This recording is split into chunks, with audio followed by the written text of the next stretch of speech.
आप सबको नमस्कार।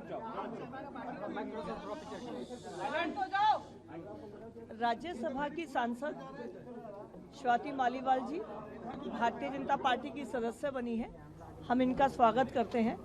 एक कार्यकर्ता और जनता को जिस तरह का प्रतिनिधित्व देना चाहिए वो सभी गुण स्वाति जी में रहे और इनके काम करने का तरीका डीसीडब्ल्यू में जब पूरी सरकार के ऊपर सवाल थे, लेकिन डीसीडब्ल्यू का जो रिपोर्ट कार्ड था हमने देखा था, तो स्वाति मालीवाल जी एक जमीन से जुड़ी हुई कार्यकर्ता हैं और आज ये राज्यसभा के सदस्य के रूप में जब काम कर रही थी, कुछ कारणों से आप सबके सामने है, मन में पीड़ित होकर जो घटनाक्रम आपके सामने हुआ आप सब उससे अवगत हैं, लेकिन भारतीय जनता पार्टी में हम अपनी साथी का बहुत स्वागत करते हैं और भारतीय जनता पार्टी जमीन से जुड़े हुए सभी कार्यकर्ताओं की, सभी नेताओं का बहुत हृदय से स्वागत करती है। तो स्वाति मालीवाल जी का भारतीय जनता पार्टी में बहुत स्वागत है। Thank you. क्या कहेंगे? पहला आपका वो है प्रोग्राम है पब्लिकली बीजेपी में, क्या कहेंगे ma'am? And how difficult it was ma'am? मैं प्रधानमंत्री मोदी जी और गृह मंत्री अमित शाह जी ने इस देश में जो ऐतिहासिक काम किए हैं उनसे बहुत ज़्यादा प्रभावित हूँ और इनसे प्रेरणा लेकर मैं आज भाजपा में जुड़ी हूँ। मैं भाजपा में किसी मजबूरी से नहीं आई, मैं भाजपा के कामों में बहुत सालों से दिलचस्पी रख रही हूँ और मैं ये बताना चाहूँगी कि जब मैं दिल्ली महिला आयोग का भी काम कर रही थी तो क्योंकि मैं भी बिल्कुल न्यूट्रल तरीके से काम कर रही थी, मुझे भाजपा की तरफ से भी काफ़ी सपोर्ट था। तो मैं आज बहुत इमोशनल हूँ। ये मेरे लिए एक बहुत ज़रूरी और बहुत इम्पॉर्टेंट दिन है। मैं काफ़ी इमोशनल भी हूँ। आज मैं यहाँ पे आई, अध्यक्ष जी थे, कमलजीत जी थी, सब लोगों ने मुझे अपने परिवार में आने का मौका दिया and I am very grateful to God, I am very grateful to the entire BJP leadership. और मैं दिल्ली के लिए अब जी जान से काम करूंगी, हमेशा से करती आई हूँ। अब क्योंकि भाजपा में जुड़े हैं तो भाजपा की जो पावर है उससे हम दिल्ली में और भी अच्छे से काम कर पाएंगे। पिछले 10 सालों में हम देख रहे हैं कि किस तरीके से आम आदमी पार्टी की सरकार ने, केजरीवाल जी ने दिल्ली में बहुत ही ज़्यादा लूट मचा रखी थी, बहुत ज़्यादा बुरा हाल कर रखा था, सड़कें बिल्कुल ख़राब पड़ी थी, पानी की व्यवस्था बहुत ज़्यादा ख़राब थी। दिल्ली वासी जो मूल व्यवस्था है उसके लिए तरस रहे थे। अभी पिछली 2 साल में रेखा गुप्ता जी की सरकार ने काफ़ी काम करने की कोशिश करी है, अभी और बहुत काम करने की ज़रूरत है और सब मिलके अब ये काम करेंगे। मैम, अरविंद केजरीवाल सत्याग्रह पे हैं और मैम उन्होंने ये कहा है कि वो स्वर्ण कांता शर्मा की कोर्ट में ना वो जाएंगे ना सिसोदिया जाएंगे और वो कह रहे हैं कि अब सत्याग्रह का रास्ता राजघाट गए हैं, क्या कहेंगे? देखिए, अरविंद केजरीवाल जी को ड्रामा करने की आदत है और ये कोई आज की आदत नहीं है, ये बहुत समय से उनकी आदत है। आज हालत ये हो गई है कि अरविंद केजरीवाल जी के चलते आम आदमी पार्टी और अरविंद केजरीवाल दोनों ही पूरे देश में ड्रामा, झूठ, फरेब, गुंडागर्दी, भ्रष्टाचार इसके लिए जाने जा रहे हैं। तो ये बहुत शर्म की बात है और मुझे तो लगता है कि राजघाट पहुंच ही गए हैं अरविंद केजरीवाल जी, तो वहां बैठ के थोड़ा सा चिंतन कर लें कि वो क्या करना चाह रहे हैं। इस देश की न्याय व्यवस्था पे सवाल उठाना, इस देश के प्रधानमंत्री पे सवाल उठाना, ये कॉन्स्टिट्यूशनल बॉडीज़ हैं। आप किस तरीके की पर्सनल अटैक कर रहे हैं, कैसी राजनीति है? इसी राजनीति से त्रस्त होकर मैंने वहाँ से आम आदमी पार्टी छोड़ी है और मैंने भाजपा ज्वाइन करी है और मुझे पूरा विश्वास है कि भाजपा में रहकर मैं दिल्ली वासियों के लिए बहुत अच्छे से काम जाएंगे और अब जो है अपना सत्याग्रह वो स्टार्ट कर रहे हैं, क्या बोलना चाहेंगे?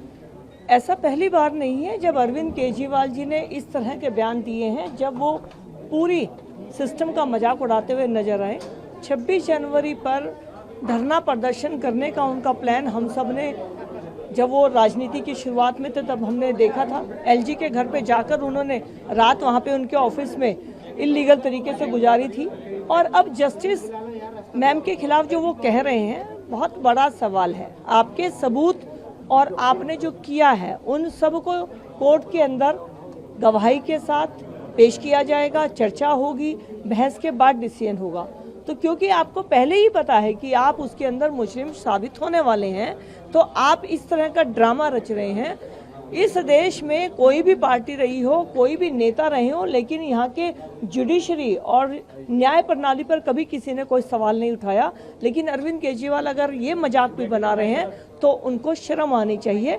वो झूठ बोलने की हद को पार कर गए हैं। जी मैं कहेंगे फिजिकली ना ही वो वीसी के थ्रू उनकी कोई भी सेशन अटेंड करेंगे, ना ही मनोज सिसोदिया या कोई भी आम आदमी पार्टी का लीडर जाएगा और सत्याग्रह पे बैठेंगे। आज से वो सत्याग्रह पर जा रहे हैं और उन्होंने अभी वहाँ देखा है किस तरह से वो गए, उन्होंने फोटो सेशन करवाया, क्या बोलना। और आज सुबह जितना मैं पढ़ रहा था कि कानून की जितनी व्याख्याएं मैंने पढ़ी हैं, माननीय उच्च न्यायालय के पास बहुत सारे ऐसे अधिकार हैं कि जिसमें कोर्ट में इनको लाना भी, और अगर ये नहीं आते उस पर क्या दंड हो सकता है, उस सारी व्याख्याएं मैंने आज पढ़ी हैं। लेकिन मैंने कहा कि अरविंद केजरीवाल को इस सारे विषय से सिर्फ भागना है। शराब घोटाले में इनकी गर्दन नपनी है, ये तय है। शराब घोटाले में जो उन्होंने चोरी की है वो हम सबको पता है। लेकिन अब पूरा विषय उस घोटाले से घुमाकर ये माननीय न्यायाधीश और अपने अहंकार की लड़ाई को दिखाना चाहते हैं। और जिस तरह से सत्याग्रह के नाम पर महात्मा गांधी जी की समाधि पे जो इन्होंने ड्रामा किया, इसकी हमने कल ही आपको बता दिया था कि ये नौटंकी करेंगे। लेकिन दिल्ली वाले और पंजाब की जनता अब इसकी नौटंकी देख चुकी है। और अरविंद केजरीवाल कितना भी ड्रामा कर ले, हम सब जानते हैं ये सर्कस बहुत दिन चलने वाली नहीं है। बीजेपी के साथ फिर कल नोटिफिकेशन क्लियर हुआ, अब वो ऑफिशियली बीजेपी में ज्वाइन हो चुकी है। उनके साथ में 6 और हैं, राघव चड्ढा और भी बहुत सारे लोग हैं, इसमें 6 लोग और हैं टोटल। और स्वाति मालीवाल जी आज ऑफिस आई, आपसे मिली, बीजेपी के आपसे मिली, वो बीजेपी के ऑफिस आके क्या बोलना चाहते हैं? नहीं, स्वाति जी भारतीय जनता पार्टी के परिवार का हिस्सा है, तो आज वो प्रदेश कार्यालय में आई थी। उन्होंने एक हमारी बैठक भी अटेंड की है और उन्होंने अपने काम के बारे में भी बताया। और हम सबको मालूम है कि दिल्ली महिला आयोग के अध्यक्ष रहते जिस तरह से उन्होंने रात रात भर जागकर महिलाओं की समस्याओं के लिए काम किया था, उसकी सराहना हम लोग भी करते रहे हैं।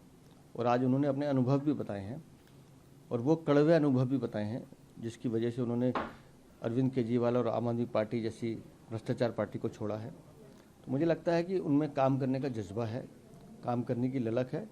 और ये जो सब साथी साथ में आए हैं, निस्संदेह माननीय प्रधानमंत्री जी के नेतृत्व में देश के लिए और दिल्ली के लिए अच्छा काम करेंगे। वो कौन है बात का सत्याग्रह?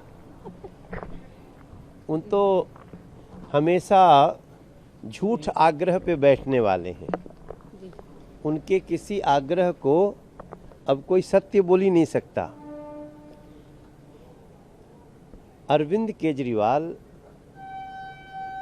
कितने तानाशाह हैं, उनको लगता है कि उनका कहा हुआ ही कानून है, उनका दिया हुआ ही जजमेंट है, वही न्याय है। तो ये देश संविधान से चलता है।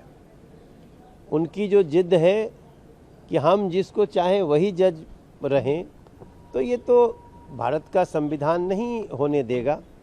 बाकी देखते हैं क्या होता है। एक इम्पॉर्टेंट स्टेट जो है वोटिंग होनी है बंगाल में सेकंड फेज में, और आखिरी फेज भी है। पीएम मोदी ने अपना मैसेज भी दिया, विकसितो बंगाल करके एक अपना मैसेज दिया, क्या बोलना चाहेंगे? कैंपेनिंग आपने भी करी है। आजकल पश्चिम बंगाल का हर व्यक्ति कहता है कि भय का राज्य हटाओ, भरोसे का राज्य लाओ। भय मतलब टीएमसी ममता दीदी, भरोसा मतलब बीजेपी नरेंद्र मोदी। और आपको बता दूं, मैं रात लौटा हूं, पश्चिम बंगाल में जो अटल जी ने कभी कहा था कमल खिल रहा है। कल जो वोटिंग होगी वो भी पश्चिम बंगाल के विकास के लिए, विकसितो बंगाल उसके लिए होगा। और अब इसमें कोई संदेह नहीं है, पश्चिम बंगाल की जनता ने ठान लिया है कि हमें बीजेपी को इसलिए लाना है क्योंकि पश्चिम बंगाल की अस्मिता को बचाना है, पश्चिम बंगाल को बचाना। टीएमसी के रिलेटिव के घर से कुछ एक्सप्लोजिव आइटम टाइप मिले हैं जो कहा जाता है कि हो सकता है यूज करते वो लोग। ये लोगों का तो पहले से ही यही एजेंडा था, यही इनका मोडस ऑपरेंडी था कि हिंसा करो, जो वोटर है उनको डराओ धमकाओ, दूर रखो। लेकिन जो पहले फेज में 92% प्लस वोट पड़े, उसने सारी उनकी भय और गुंडागिरी को किनारे कर दिया।